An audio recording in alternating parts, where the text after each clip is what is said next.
ஆட்சியுரிமை பெற்று வரும்போது என்னை நினைவிற்கொள்ளும் என்றான். அதற்கு இயேசு அவனிடம், நீர் இன்று என்னோடு பேரின்ப வீட்டில் இருப்பீர் என உறுதியாக உமக்கு சொல்கிறேன் என்றார். கிறிஸ்துவின் நற்செய்தி. இயேசு சிலுவையில் தொங்கிக் கொண்டிருந்ததை மக்கள் பார்த்துக் கொண்டு நின்றார்கள். ஆட்சியாளர்கள், பிறரை விடுவித்தான், இவன் கடவுளின் மெசியாவும் தேர்ந்தெடுக்கப்பட்டவனுமானால் தன்னையே விடுவித்துக் கொள்ளட்டும் என்று கேலி செய்தார்கள்.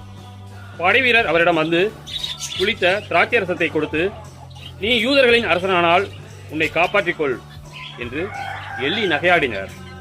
இவன் யூதரின் அரசன் என்று அவரது சிலுவையின் மேல் எழுதி வைக்கப்பட்டிருந்தது.